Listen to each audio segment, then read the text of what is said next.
বিসমিল্লাহির রহমানির রহিম। চাকরি প্রত্যাশী ভাই বোনেরা, আসসালামু আলাইকুম। জেলা প্রশাসকের কার্যালয়ে বগুড়ায় নিয়োগ বিজ্ঞপ্তি প্রকাশিত হয়েছে। বিজ্ঞপ্তির বিস্তারিত বলছি। বিজ্ঞপ্তি প্রকাশিত হয়েছে 19/3/2023 খ্রিস্টাব্দ তারিখে। সম্পূর্ণ ভিডিওটি অবশ্যই দেখবেন, তাহলে বুঝতে পারবেন কোন পদে কতজন লোক নেবে, কোন জেলার প্রার্থীগণ আবেদন করতে পারবেন। অবশ্যই সম্পূর্ণ ভিডিওটি দেখবেন। পদক্রমিক নং 1, পদের নাম নাজির কাম ক্যাশিয়ার, পদের সংখ্যা 12টি, বেতন গ্রেড 16, 9,300 টাকা থেকে 22,490 টাকা। শিক্ষাগত যোগ্যতা ও অন্যান্য যোগ্যতা: কোনো স্বীকৃত বোর্ড হইতে কমপক্ষে দ্বিতীয় বিভাগ বা সমমানের জিপিএ সহ উচ্চ মাধ্যমিক সার্টিফিকেট বা সমমানের পরীক্ষা উত্তীর্ণ, কম্পিউটার ব্যবহারের দক্ষতা এবং কম্পিউটার টাইপিংয়ে প্রতি মিনিটে ন্যূনতম বাংলায় 20 ও ইংরেজিতে 20 শব্দের গতি সম্পন্ন হতে হবে। 2 নম্বর, ক্রেডিট চেকিং কাম সায়রাত সহকারী, পদের সংখ্যা 11টি, বেতন গ্রেড 16, 9,300 টাকা থেকে 22,490 টাকা। যোগ্যতা: কোনো স্বীকৃত বোর্ডেতে কমপক্ষে দ্বিতীয় বিভাগ বা সমমানের জিপিএ সহ উচ্চ মাধ্যমিক সার্টিফিকেট বা সমমানের পরীক্ষা উত্তীর্ণ, কম্পিউটার ব্যবহারের দক্ষতা এবং কম্পিউটার টাইপিংয়ে প্রতি মিনিটে ন্যূনতম বাংলায় 20 ও ইংরেজিতে 20 শব্দের গতি সম্পন্ন হতে হবে। 3 নম্বর, সার্টিফিকেট সহকারী, পদের সংখ্যা 11টি, বেতন গ্রেড 16, বেতন 9,300 টাকা থেকে 22,490 টাকা। কোনো স্বীকৃত বোর্ডেতে অনন্য দ্বিতীয় বিভাগ বা সমমানের জিপিএ সহ উচ্চ মাধ্যমিক সার্টিফিকেট বা সমমানের পরীক্ষা উত্তীর্ণ, কম্পিউটার ব্যবহারের দক্ষতা এবং কম্পিউটার টাইপিংয়ে প্রতি মিনিটে ন্যূনতম বাংলা 20 শব্দ ও ইংরেজিতে 20 শব্দের গতি সম্পন্ন হতে হবে। 4 নম্বর, ট্রেসার, পদের সংখ্যা 2টি, বেতন গ্রেড 16, বেতন 9,300 টাকা থেকে 22,490 টাকা। কোনো স্বীকৃত বোর্ডেতে কমপক্ষে দ্বিতীয় বিভাগ বা সমমানের জিপি সহ উচ্চ মাধ্যমিক সার্টিফিকেট বা সমমানের পরীক্ষা উত্তীর্ণ, কোনো অনুমোদিত প্রতিষ্ঠান হতে ড্রয়িং বিষয়ে কমপক্ষে 6 মাসের সার্টিফিকেট কোর্স সনদপত্র, কম্পিউটার ব্যবহারের দক্ষতা এবং কম্পিউটার টাইপিংয়ে প্রতি মিনিটে কমপক্ষে বাংলায় 20 শব্দ ও ইংরেজিতে 20 শব্দের গতি সম্পন্ন হতে হবে। শর্তাবলী: প্রার্থীকে অবশ্যই বাংলাদেশের নাগরিক ও বগুড়া জেলার স্থায়ী বাসিন্দা হতে হবে। বিবাহিত মহিলা প্রার্থীদের ক্ষেত্রে স্বামীর স্থায়ী ঠিকানা উল্লেখ করতে হবে।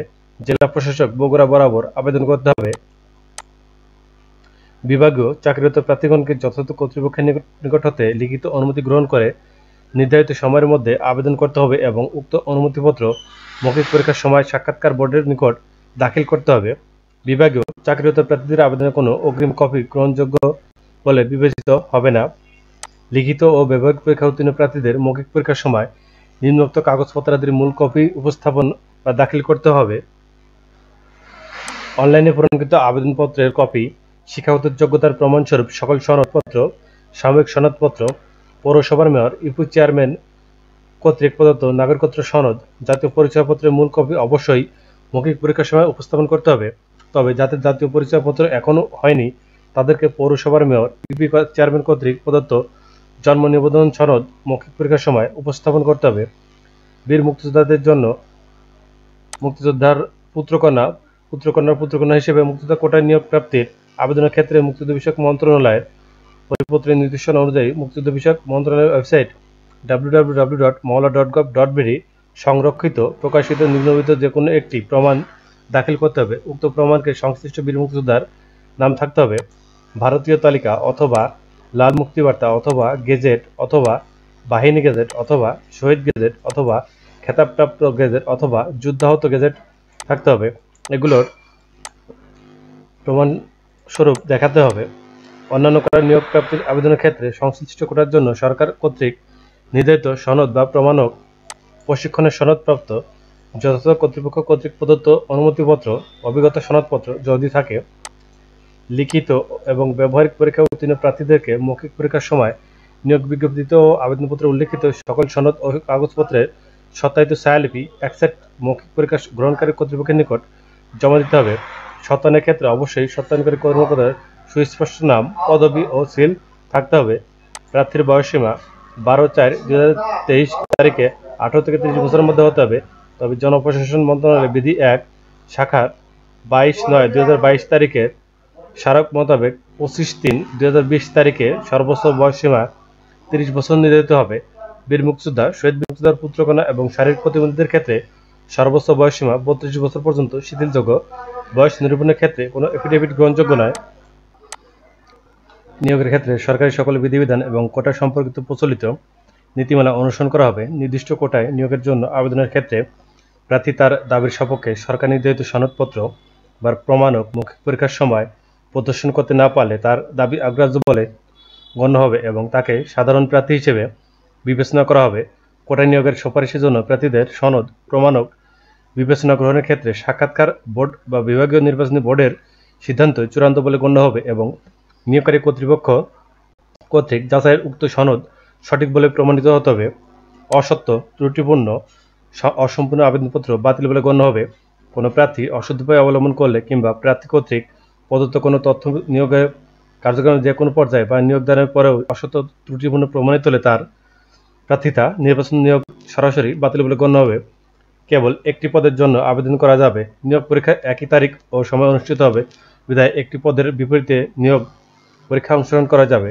নির্বাচন পরীক্ষায় অংশগ্রহণের জন্য প্রার্থীকে কোনো টিডিএ প্রদান করা হবে না। কোনো কারণ দর্শানো ব্যতি রেখে নিয়োগকারী কর্তৃপক্ষ এই বিজ্ঞপ্তির শর্তাবলী পরিবর্তন, সংযোজন, বিয়োজন বা বাতিল করার ক্ষমতা সংরক্ষণ করেন। আবেদনপত্র গ্রহণ, বাতিল ও নিয়োগের বিষয়ে নিয়োগকারী কর্তৃপক্ষের সিদ্ধান্তই চূড়ান্ত বলে গণ্য হবে। এ বিষয়ে কোনো আপত্তি উত্থাপন করা যাবে না। কোনো কারণ দর্শানো ব্যতি রেখে নিয়োগকারী কর্তৃপক্ষ বিজ্ঞপ্তিতে উল্লেখিত পদের সংখ্যা হ্রাস বৃদ্ধি, বিজ্ঞপ্তি বর্ণিত কোনো শর্ত বা অনুচ্ছেদ সংশোধন, পরিবর্তন, পরিমার্জন বা বিজ্ঞপ্তি বাতিল করার ক্ষমতা সংরক্ষণ করেন। অনলাইনে আবেদনপত্র পূরণ সংক্রান্ত নিয়মাবলী ও শর্তাবলী আগ্রহী প্রার্থীগণকে dcbogura.teli.com.bd এই ওয়েবসাইটে আবেদনপত্র পূরণ করতে পারবেন। আবেদনের সময়সীমা নিম্নরূপ: অনলাইনে আবেদনপত্র পূরণ ও আবেদন ফি জমা দেওয়ার শুরুর তারিখের সময় 20/3/2023 তারিখ সকাল 10টা। অনলাইন আবেদনপত্র জমা দেওয়ার শেষ তারিখের সময় 12/4/2023 বিকাল 5টা। উক্ত সময়সীমার মধ্যে ইউজার আইডি প্রাপ্ত প্রার্থীগণ অনলাইনে আবেদনপত্র সাবমিটের সময় থেকে পরবর্তী 72 ঘন্টার মধ্যে SMS এর মাধ্যমে পরীক্ষার ফি জমা দিতে পারবেন। অনলাইন আবেদনপত্র পূরণকৃত তথ্য যেহেতু পরবর্তী সকল কার্যক্রমে ব্যবহৃত হবে, সেহেতু অনলাইন আবেদনপত্র সাবমিটের পূর্বে পূরণকৃত সকল তথ্যের সঠিকতা সম্পর্কে প্রার্থী নিজে শতভাগ নিশ্চিত হবেন। প্রার্থী অনলাইনে পূরণকৃত আবেদনপত্রের একটি রঙিন প্রিন্ট কপি পরীক্ষা সংক্রান্ত যে কোনো প্রয়োজনে সহায়ক হিসেবে সংরক্ষণ করবেন এবং মৌখিক বা ব্যবহারিক পরীক্ষার সময় 1 কপি জমা দিবেন। SMS প্রেরণের নিয়মাবলী ও পরীক্ষার ফি প্রদান: যথাযথভাবে আবেদনপত্র সাবমিট করা হলে একটি ইউজার আইডি নম্বর সহ একটি অ্যাপ্লিকেন্ট কপি পাবেন এবং উক্ত ইউজার আইডি নম্বর ব্যবহার করে প্রার্থী টেলিটক প্রিপেড মোবাইল নম্বরে 2টি SMS করে পরীক্ষার ফি বাবদ 200 টাকা ও টেলিটকের চার্জ বাবদ 23 টাকা সহ মোট 223 টাকা অনধিক 72 ঘন্টার মধ্যে জমা দিবেন। অনলাইনে আবেদনপত্রের সকল অংশ পূরণ করে সাবমিট করা হলেও পরীক্ষার ফি জমা না দেওয়া পর্যন্ত অনলাইন আবেদনপত্র কোনো অবস্থাতেই গৃহীত হবে না। অনলাইন আবেদনপত্র প্রার্থীর প্রদত্ত মোবাইল ফোনে পরীক্ষা সংক্রান্ত যাবতীয় যোগাযোগ সম্পন্ন করা হবে বিধায় উক্ত নম্বরটি সার্বক্ষণিক সচল রাখা, SMS পড়া এবং প্রাপ্ত নির্দেশনা তাৎক্ষণিকভাবে অনুসরণ করা বাঞ্ছনীয়।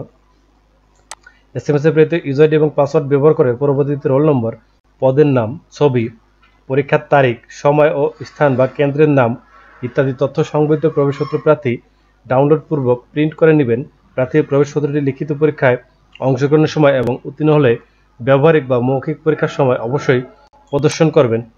অনলাইনে আবেদন এবং টাকা জমার কাজটি প্রার্থী নিজে করবেন। এক্ষেত্রে অন্য কোনো মাধ্যম থেকে উক্ত কাজটি সম্পন্ন করে প্রার্থী প্রতারিত হলে কর্তৃপক্ষ দায়ী থাকবে না। ডিক্লারেশন: প্রার্থীকে অনলাইন আবেদনপত্রে এই মর্মে ঘোষণা দিতে হবে যে প্রার্থী কর্তৃক আবেদনপত্রের সকল তথ্য সঠিক এবং সত্য, প্রদত্ত তথ্য অসত্য বা মিথ্যা প্রমাণিত হলে অথবা কোনো অযোগ্যতা ধরা পড়লে বা কোনো প্রতারণা বা দুর্নীতি আশ্রয় গ্রহণ করলে কিংবা পরীক্ষা নকল বা অসৎ উপায় অবলম্বন করলে পরীক্ষার পূর্বে বা পরে এমনকি নিয়োগের পরে যে কোনো পর্যায়ে প্রার্থিতা বাতিল করা হবে এবং সংশ্লিষ্ট প্রার্থীর বিরুদ্ধে আইনগত ব্যবস্থা গ্রহণ করা হবে। বিশেষ দ্রষ্টব্য: শেষ তারিখ ও সময়ের জন্য অপেক্ষা না করে হাতে যথেষ্ট সময় নিয়ে আবেদনপত্র পূরণ ও আবেদন ফি জমা দান করতে পরামর্শ দেওয়া যাচ্ছে। ধন্যবাদ।